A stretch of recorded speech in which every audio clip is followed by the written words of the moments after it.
You just tuned it in. Global and worldwide. Hitting you on the one with no delay. Because it's the Fighter's Voice. The Fighter's Voice. With your fighting host, Richard Ortiz. And the formidable co-host, Mr. Cole Escobedo. Remember, every fighter has a voice. Hey, this is Rich Ortiz here with the Fighter's Voice Knockout Radio. We're simply knocking out the competition. We're here in Riverside, California, here at Garcia Boxing Academy. How we doing? Today's guest is Robert Garcia, the one and only Hall of Famer. How we doing, my man? Thanks for having me, Richard. Hey, man, it's a pleasure. Exactly, because I know your schedule's so difficult. If you can't come to Fresno, Fresno will come to you here at Riverside, California. That's awesome, man. Thanks for coming. No, it's a pleasure, man. In watching you work and watching you instruct, I mean, it's almost like therapeutic, man. I mean, because I'm watching you, and almost like when you see a deer cross, you know what I mean? I mean, it's just with grace, man. I mean, not saying that you're a reindeer, but you know exactly what I'm talking about, man. No, definitely. We're not talking about wildlife, man. We're talking about wildlife inside that boxing ring. Inside the ring. Look, it's a passion.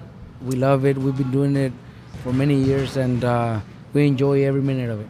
And talking about passion, man, the one and only, the Godfather himself made his way in there, and that's your pops right behind you, man. My pops is here almost every day, especially sparring days. He comes, he watches the sparring, and whatever advice he could give any of my fighters, they appreciate it, and he wants to have he wants his son to have a winner's team, and that's why he's here. He's here almost every day. Absolutely, because I'm looking up there at that wall of fame there, and I see the champ there with his belt, nice rip and primed up, and I know your pops had a lot to do with that.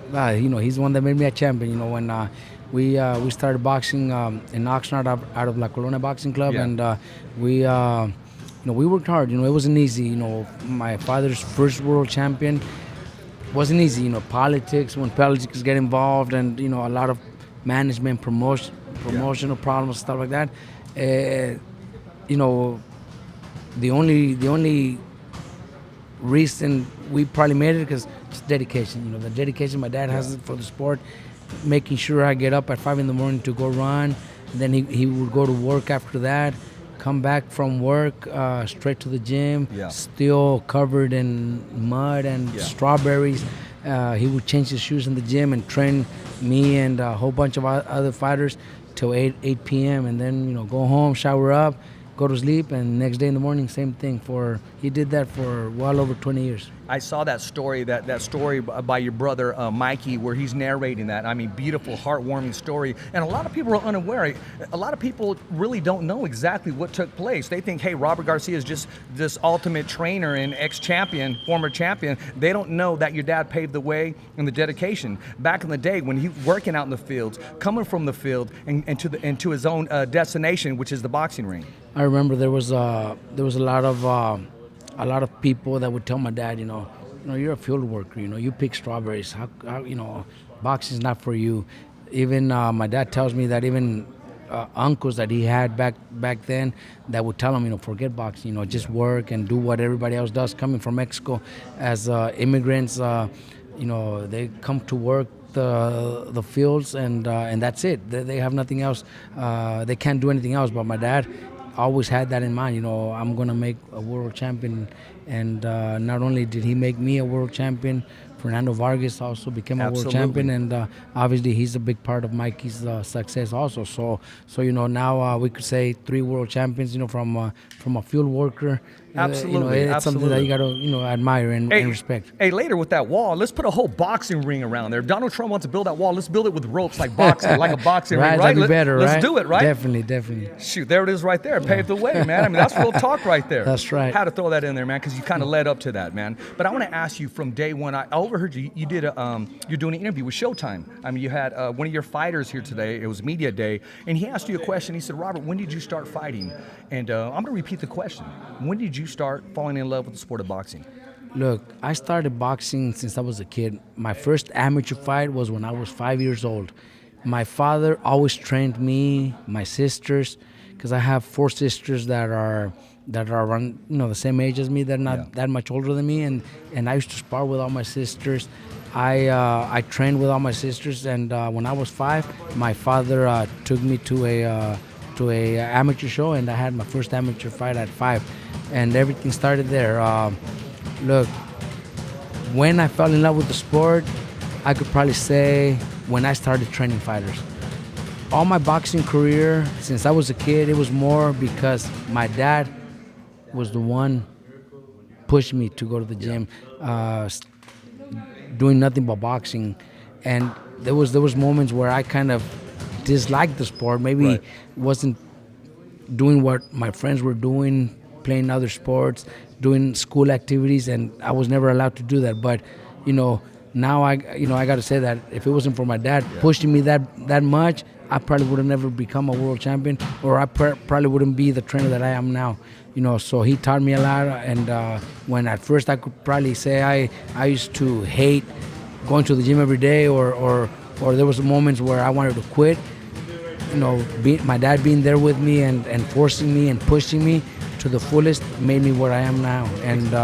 And everything I know I learned from him. I'm as a trainer, I think I'm doing better than many other trainers in the world, and I'm very happy, and I know that everything I've done I owe it to my dad. You're being very humble when you just say better. You're the best in the game. How does that make you feel when people tell you, Robert, you are the best in the game? I mean, there's a whole line of who's who that would love to walk in here, sign papers with you, and be under your supervision, your training. How does that make you feel? Honestly, look, I don't see myself as being the best, and I don't want to be the best, because if I was the best and I consider myself the best, then that means I wouldn't want to learn anymore. I don't want to. I wouldn't have the passion to do it. Look, I have from world champions like Abner Mares to Mikey, Jose Ramirez, Carlos Licona, to guys that are preparing to make a pro debut. Right. If I wanted to consider myself the best and let everybody know that I'm the best, then I'd probably just be working with my top world champions, world class fighters.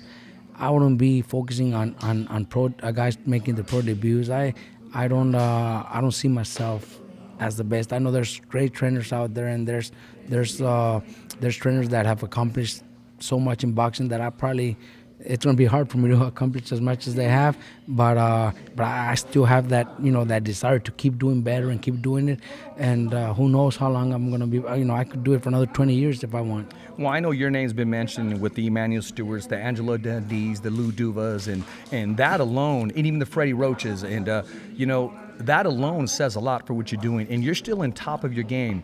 A fighter's prime has 5 years of its prime. If he's a top-notch fighter, maybe 3 in the era that we live in now. But your prime, you're still going.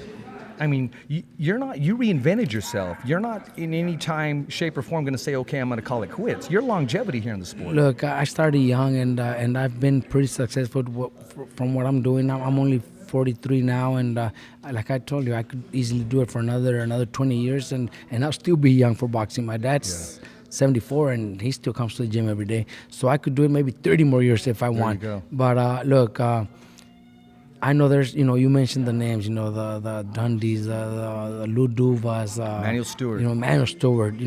I wouldn't even mention my name around those guys, man. Well, the Fighter's Voice just did today. Those guys those trainers are great trainers. Mexico has had great trainers too, like Nacho Beristain, who legendary. I definitely don't want to consider myself in that group. Hopefully, one day, 20 years from now, 30 years from now, hopefully I'm still doing what I'm doing. Hopefully then is when my name could be mentioned among them. I got so much respect for those trainers, and I don't consider myself in that level yet. Well, you keep doing what you're doing. We'd have to get a bigger building because we're going to have to put all the champions all the way around here, man. I mean, if you make it up on top right here with any one of those bouts, you're doing well, man. And I like that. I like the way it's put together here, man. Look, that's one thing all my fighters see. On one side, I have all the prospects. Right.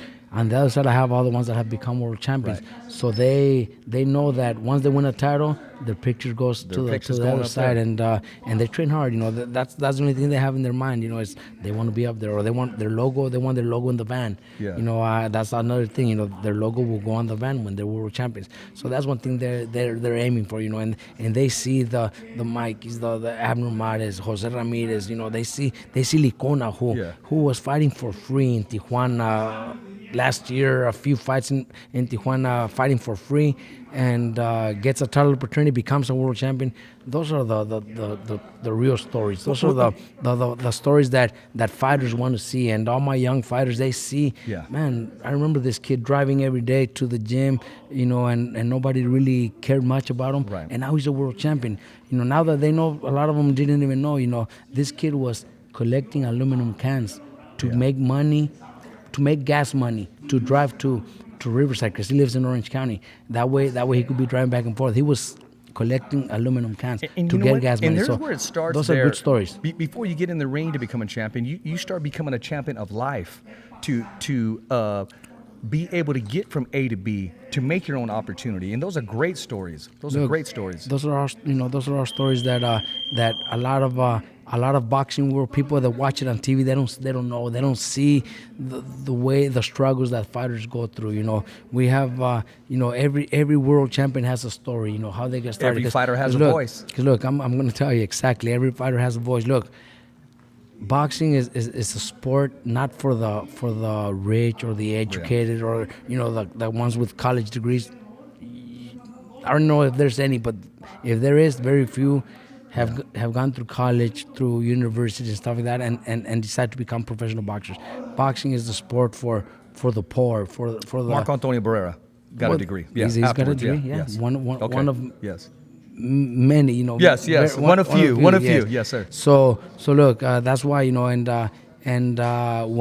when they become world champions and they start making good paydays. That's all the fans see, because that's when they start seeing them on TV. They don't see all the struggles. They don't see everything they went through. They didn't see the sacrifices that it takes. Exactly. The losses, not on their record, but in life. The losses of opportunities. I don't want to say opportunities, but losses of just sacrificing themselves to go to practice, to work out, the training, and along the way. Myself, look, I was already a professional fighter when I was in high school. I turned pro at 17. So my whole senior year, I was already a professional fighter, and senior year is probably the best year of a teenager. Right. They want to go to prom, they want to do all the senior activities that they do. Whatever you name it, whatever it is. And I wasn't able to do none of that because I was already fighting. I was already a professional fighter, so I had to go to sleep early. I had to go to the gym every day. So I never did none of that. So all those are sacrifices too. Or when I fought for the title, I already had my two oldest kids. Yeah. They were already born and going to training camps for 2-3 months at a time. Stuff like that is things that people don't know and people don't see. Exactly. It takes a lot of sacrifice to be where we're at now. And I see that, and I'm glad you brought up your kids, because I know your son. I mean, he's exactly where you're at. It's almost a clone, but a younger version of you. I mean, you trust his judgment, you trust his experience, and you trust his know-how, and you continue to educate him, and he also learns from your grandpa. Let's talk about that. Exactly. Look, my son, Pita, he's junior, but everybody calls him Pita. He's one that, at 23, I could already trust him and send him over to different locations when it comes to fights. If I can make it to one fight, I know he's capable of doing whatever it takes to prepare the fighter and get him ready to get the win. He's here in the gym. He talks to my dad a lot. My dad talks to him a lot. My dad already prepared me. Now he's preparing my son with experience, with knowledge, and he's learning. He's only 23, but he already knows a lot of boxing. You know what? He has a very. I spoke to him. I had the pleasure of talking to him. He has a very high boxing IQ. He does. He really does. He is very smart, and he's one that also has very good eye for choosing talent. He's the one that's found most of my young fighters that we sign and turn pro. He's the one that's told me about him. You know, Dad, this kid right here, we got to go after this kid, and you know, so far, other kids So far, keep winning. so good. Hey, I want to ask you this. Abner's fighting. What's your whole take on that? What's your whole take on Davis? Because people seem to think that it's the Davis show.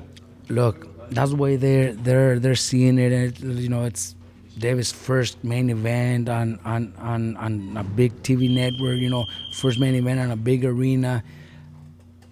Man, you know, they're gonna be in for a surprise. You know, that's exactly the way they were thinking of Broner when he fought Maidana. Yes. The press conference we had a couple of weeks ago here in LA for Davis and Mares, they said the exact same things about Davis that they did a few years back when we had the press conference for Broner Maidana. The exact same things, you know, future world star, pay-per-view star, you know, future this, future that. And everybody knows what happened to Broner with Maidana. So, look, it is a very difficult fight. And, yes, I know we're the underdogs, but Abner wanted that challenge. Abner didn't choose anybody else. They didn't choose Abner either. Abner's the one that called out him and said, look, that's the fight I want. Let's do this. Abner wants to challenge himself for a 4th division title. He's already a 3-division champion. He's already going to be recognized as one of the greats from Mexico, but he wants to do what only 3 other Mexicans have done, and that's win titles in 4 divisions. Yes. And that's a big challenge. You know, he could have. I told him, I advised him, look, Abner, you know, we had a loss to Leo, which is doesn't matter that we lost. Everybody still was very happy with the fight. Great performance. Exactly, great performance. So I told him, look, we could choose 1 or 2 fights and then go after something big. And he told me, look, Coach, I want to challenge myself. I want to do something that very few think I could do it, and that's move up to 130. I said, all right, well, let's see who's out there. It's like there's only one person I want to fight, and that's Gervonta Davis. So he's the one that made the fight happen, actually. That's good. He initiated the fight, Exactly. taking it in his own hands. And just like we're going to take this in our own hands, we're going to take a commercial break right now. We're going to be coming right back here on the Fighter's Voice Knockout Radio. We're simply knocking out the competition. Remember, every fighter has a voice, and so do you.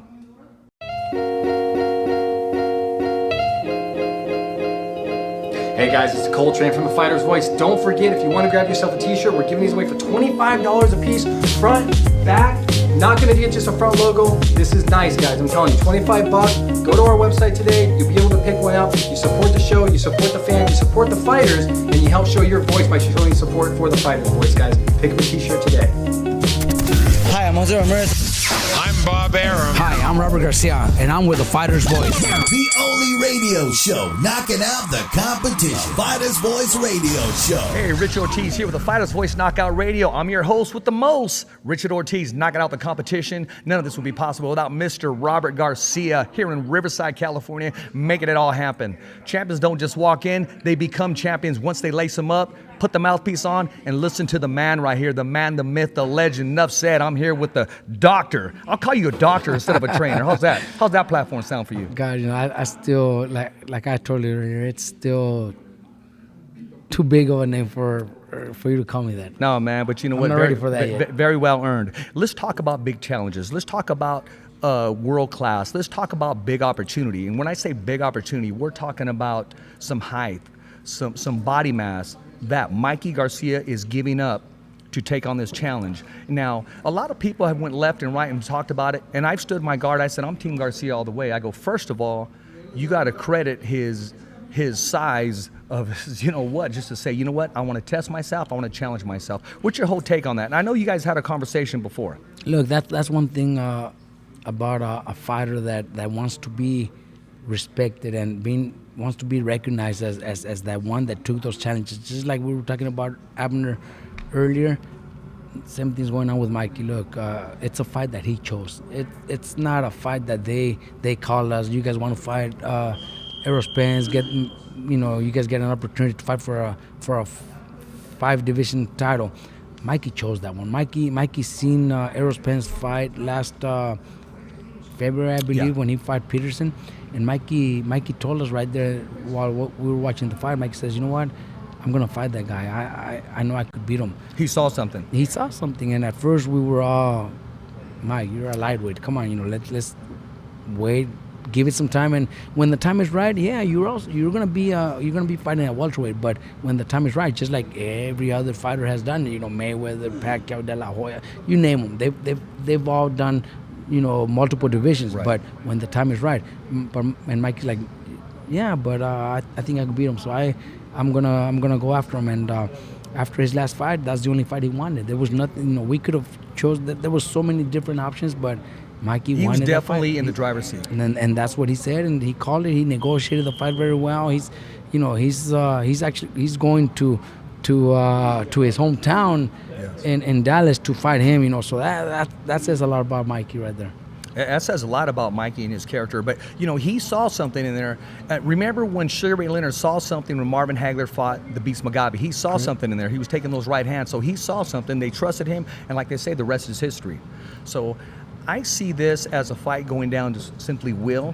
And I see Mikey breaking his will because he's about to take him to uncharted waters. Yes, he's flashy. Yes, he's strong. But he does not have the experience or face the opposition that Mikey Garcia has faced. Is that safe to say? Look, that's very safe to say. And look, me as a trainer, my father as a trainer, we before we even study our opponents, obviously we know what they've done. We see what they've done. Just like Gervonta Davis has knocked almost every of his opponents out there. Yeah. So that's what we see, that powerful, that flashy, quick, one-punch knockouts. Errol Spence, same thing. That's all people know, they're strong, they knock everybody out. But me as a trainer, my job is to study my opponent. And since the fights have been signed, I've been studying both of our opponents, Davis and Spence. And there's things out there that we're working on that I know we could do to be able to beat our opponents. Spence is very talented, young, very strong, very talented. But there's things there. There's things there that me as a trainer, I got to find and I got to see and I got to work on with Mikey to be able to take the win. Won't be easy.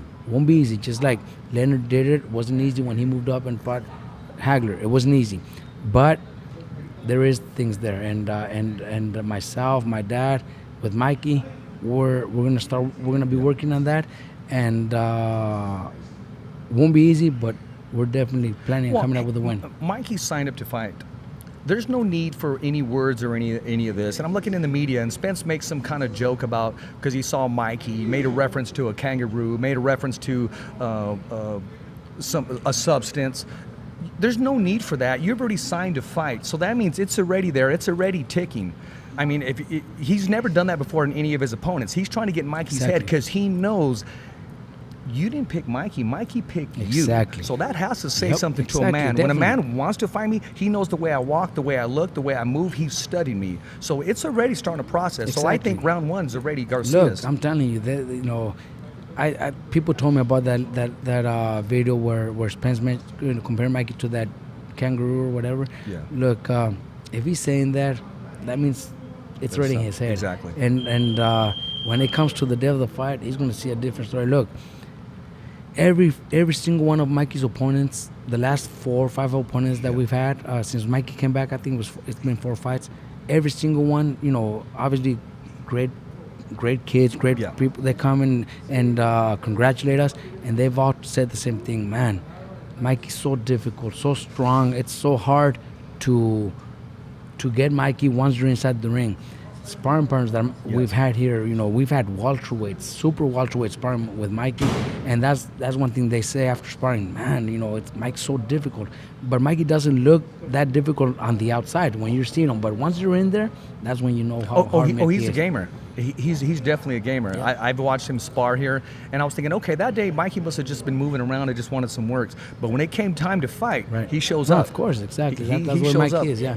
So that's one thing that nobody knows until you've been in the ring with him.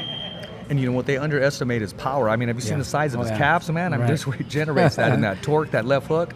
Yeah, I'm very excited about that fight. I think he's going to do very well, and he's going to make a lot of non-believers believers. I think so too. Make the press eat their words. Exactly. And I'm going out on a limb right here. I say Mikey stops him. I think so too. I say Mikey stops him.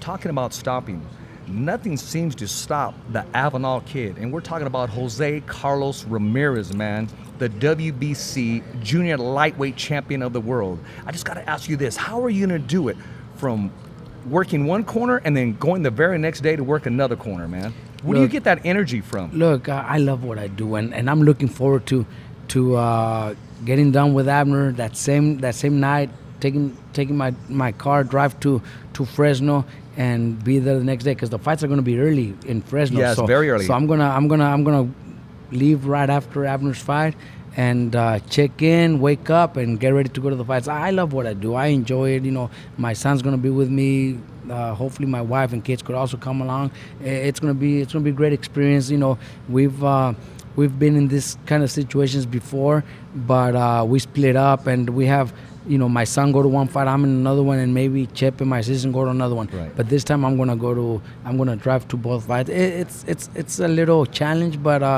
it's something that we enjoy. You know, Jose is so dedicated, so focused on becoming great, and you know, this is gonna be his second title defense, but you know, this win is going to take him to the next one, and that's what he knows, that he needs to win to become a better and better fight by fight. And he's, you know, in his mind, there's only one thing, and that's to become great and the best at what he does. You know what?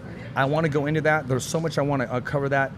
We're going to take a commercial break right now because I want to do a whole segment. We're going to talk about Jose Ramirez, and we're also going to talk about a certain young man who's on that undercard and the improvement of dedication that he's made. And I'm talking about Isidro Ochoa from Fresno, California. Right. I mean, the way he just moves, and we're going to talk about his movement, his able to adapt from right-handed to left-handed. This is Rich Ortiz with the Fighter's Voice Knockout Radio. We'll be coming right back here. I'm here with the one, the only, the man, the myth, the legend, Robert Garcia here in Garcia Academy. We'll be right back. Hi, I'm Jose Ramirez. I'm Bob Arum. Hi, I'm Robert Garcia, and I'm with the Fighter's Voice. The only radio show knocking out the competition. Fighter's Voice Radio Show. Hey everybody, we're back here. Richard Ortiz here with the Fighter's Voice Knockout Radio. I'm your host, and I'm here with the most. This guy right here next to me. If you don't know who he is, you better ask somebody. The one, the only, Mr. Robert Garcia, Boxing Academy, Riverside. Hey, before we went to commercial break, we were talking about Fresno, California. Talking about how you're going to get in your car from Saturday and then drive down to Fresno, California and make that early fight for Sunday. But let's talk about somebody who's the opening act before we get into Jose Ramirez, and that's Isidro Ochoa. Let's talk about his improvement on his dedication, on his weight process, and just his whole work ethic in general. Look, since Isidro joined my team here in Riverside, he's you know, he stays in camp, he's dedicated, he's working hard, and he's Abner Mata's main sparring partner. So it works out perfect. He's fighting the day after Mares. He's fighting on Jose Ramirez undercard, and he's sparring Abner Mares. You know, how better can it get? You know, can't get any better than that. Can't get any better than that. And it's also, and Abner Mares is also preparing to fight Gervonta Davis, which, you know, Isidro is one of those kids that has a little bit of everything. Of you his know, tendencies. he could. Tangibles, He's fast. He's got great combinations, and just like Davis does. So I think, you know, things work out perfectly. You know, he'll be ready for his fight. He's gonna go out and give Fresno fans a great fight. And right before Jose comes into the ring, you guys are gonna get to enjoy and see Isidro fight. Hey man, well, the Fighter's Voice, we'll be supporting him, watching him, rooting for him, of course, and then it comes on to the main event. Let's talk about that. We talked about the dedication of Jose Ramirez. You talk about him. He's one fight away from just making that step into the big pay-per-view pool. And I'm talking about Crawford. I'm talking about Bud Crawford. I mean, can you see that fight happening soon? Look, that's a fight that definitely should happen. I think it will happen in the near future because they both fight for top rank. Yeah. They're only a few easy fight to make. They're only a few pounds apart, so it's definitely a fight that should happen because, you know, Jose is not only becoming, you know, a superstar in boxing. He's got a great team behind him. He's got a great manager that's doing a great job and promoting him and building him up to become that star that he is. Crawford already is there, so it would just make such a great fight, you know. But if you know, you're talking about Crawford, that's 7 pounds Yeah. difference. I think there's another fight that could be easier to make, or as easy to make, and there's only a 5-pound difference, and that's Lomachenko. Oh yeah. I would prefer the Lomachenko fight first, and then move up to welterweight. Well, that's another fight that's with the same top rank. Same that does make top sense. Top rank. I know that even if they haven't mentioned it to us, maybe they still haven't. I don't know if they already mentioned it to Rick, but I know that in their mind, that fight is possible. Lomachenko also wants to be great. He already is one of the best fighters. He doesn't like body shots. He's already look Lomachenko. Robert, he doesn't like body shots. Look, we can't scare him. Okay. We want him to take the fight. Okay. Exactly. I want him to move up to try to challenge himself to get his fourth title in fourth division. Let's motivate him. Let's get a hold of him and tell him that. Look, I know Lomachenko personally. I know his manager. They'll fight anybody. They want to fight Mikey. They want to fight Mikey. They really do want to fight Mikey. 140. Jose Ramirez is already a 140 champion.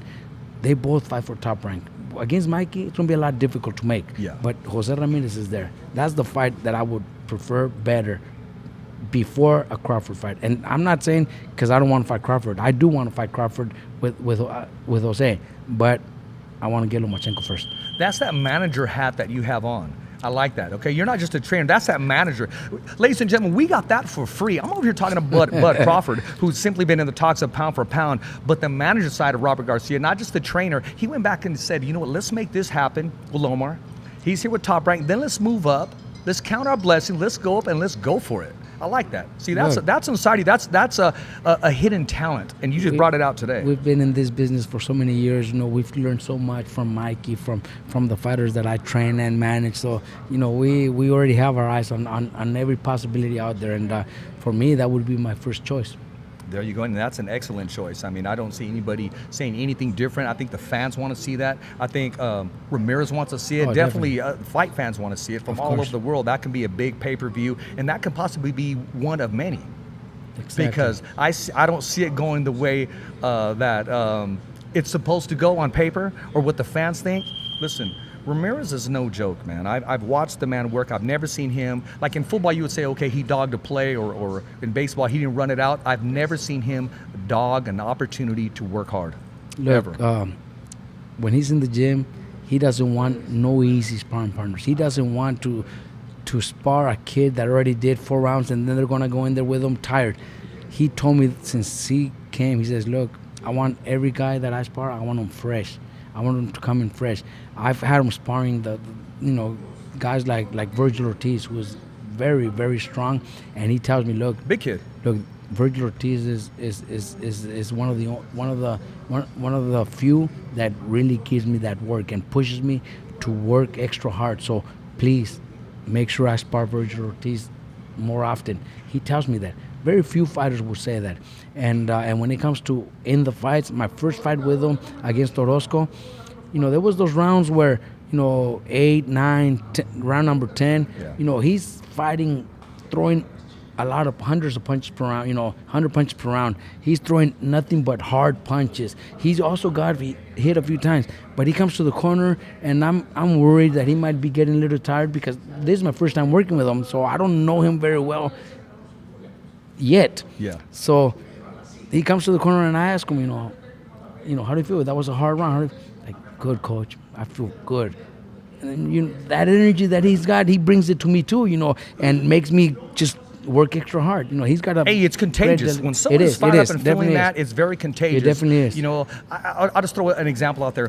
When I do a post-fight interview, and that's after the fight, and you can feel the energy out the fighter, it just becomes contagious. It is. I'm telling you. Iron sharpens iron. It was my first fight working with him, so I seen that, and you got to admire things like that. Yeah, I do admire things like that. I mean, it's motivating. It's an inspiration too. Who do we got back there? Brandon right here just clowning me. Hey, it's okay. We're still going to have the podcast coming on next, and I think Bam Bam would be a great candidate for that podcast. We won't have a swear jar for that. Ladies and gentlemen, we have a swear jar right now. We got about maybe 5 minutes of some clean radio. That's right. And then we're going to go into the podcast where all is loose, a big playground to play around in. So talking about playing around in, I mean, he walks into your gym and he's legendary. I spoke to him when he walked in. He goes, no, I'm nothing, man. I'm just a regular. And I said, look at all these youngsters that just turned around and broke their neck. They know when the champion walks in. That doesn't go away. No, that's very well look, earned. and that's one thing that every fighter in my gym sees that and respects that. We have many world champions that walk in, and everybody feels the same way about not just the welterweights, or not just the ones that are already on pay-per-view, the ones that are 105 pounds also. They respect every single champion that steps into the ring, because that's what they want to be one day. Exactly. And talking about wanting to be one day, excuse me, trainer, manager, father, husband, son. Now I'm hearing promoter. Let's talk about a boxing event you got coming up here in your area. I believe it's your first professional boxing event you're putting together. Let's talk to us about it. Look, we've been planning this out for about a year or so.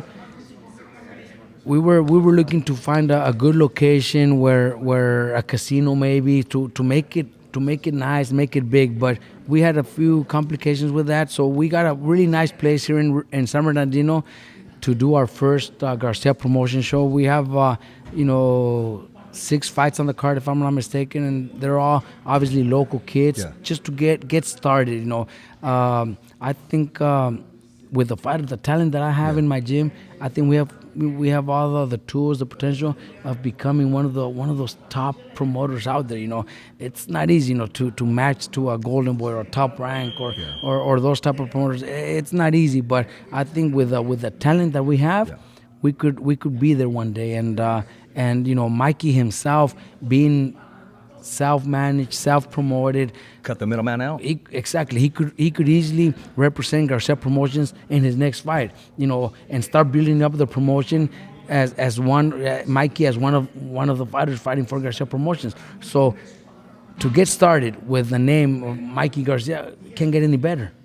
Can't get any better. Exactly, and that's a platform that's going to build, and it's a great feeder program. You have all your fighters here. Why send them all over the world when you can send them in your own slate and take care of them here? That's and exactly give them what work. I thought. I have so many fighters that have that are not under contract with no promoter, and I thought to myself, I told Mikey, look, Mikey, if we're already going to start doing the promotion, why do we need to bring them to all these promoters? Because I have a relationship with every single promoter in this world. Yes, you do. I have fighters with every single promoter, but if we got so much talent, why not keep it to Garcia Promotions? And we decided that we're definitely going to take care of them and build them up, and hopefully one day have our first Garcia Promotion world champion. We could already say maybe Licona is part of it, because Mikey was part of getting them that fight, but we still hadn't started that Garcia Promotion yet. So once we get that going after January 18, then I could consider we got the promoters last night. Well, the minute you started connecting the dots, it was there. You already started. Now the platform's there. It's documented, and now all the T's are crossed, all the I's are dotted, and I'm looking forward to that. Let us know here at the Fighter's Voice what we can do to help push that promotion any way, shape, or form. We're here for you, man. It's going to be a great show. Nothing but local kids. You're going to be my ring announcer, aren't you? Oh, absolutely. Yes. Absolutely. So we're there. Definitely, you're going to push for it, right? I'm going to push for that. Hey, Look, I'll be ring announcing and Garcia's promotion, and every fighter has a voice, and so will every fighter that day. I'm going to give it my all, my corazón, my everything, and I appreciate the opportunity, man, because I'm pushing for you, man. I'm not one of those say, okay, I'm pushing for you and come selfies and do all this and that. Man, I really push for Team Garcia, man. I know. You've always done it. And when I do that, you got to remember, I hurt feelings along the way. As far as, I thought you were going for this fighter. I thought you were going, hey, man, I call it like I see it, man. I was one of the first ones, and I'll prove that to you. When Julio Cesar Chavez fought Pernell Whitaker, in my hood, I had to say, Chavez did not win. Pernell Whitaker beat him. I mean, it was not a draw. So for me, I had to say that. I said it could have been closer. I figured he gave Julio a boxing lesson. I had to say that because I see it the way I see it. Now, but it was a draw. Yeah, it was called the draw. Well, it was a draw. No, it's a draw. Well, I mean, it's a draw. But I'm just saying that's what I said. Chavez didn't lose. Bro, I'm for Julio Cesar Chavez. I got a picture of Julio getting out of the limousine and holding up Richie in his arm. Yeah, cool. And my mom blessing him. My mom's old school. Awesome. Yeah, back in the day. You know what he told my mom? He said he needs to learn Spanish because it was Spanglish. Yeah. Man, I mean, serious, man. Right. And see, here on the Fighter's Voice Knockout Radio, we can share these stories because it's real talk radio. We're going to wrap up this show right now. We're going to be coming back with the Fighter's Voice Kick-Ass podcast. Don't go anywhere because sky's the limit. a big boxing ring, a big playground to play in. We'll be coming right back, and we're ending the show right now on the Fighters Voice Knockout Radio, but we'll be coming right back on the Fighters Voice Kick-Ass Podcast. So stay tuned, ladies and gentlemen. It's been a privilege and an opportunity. Remember, every fighter has a voice, and so do you. It's a wrap. Thumbs up for Richie. Never down for the count. It's just another wrap. Thanks for listening to the Fighters Voice Radio Show. Catch us again next week. Same when, same how. And always stay connected to the Fighter's Voice on social media. So, on behalf of Richard Ortiz, Cole Escovedo, our special guests, and the whole crew right here at the Fighter's Voice Radio Show, saying see ya next week, right here on the Fighter's Voice.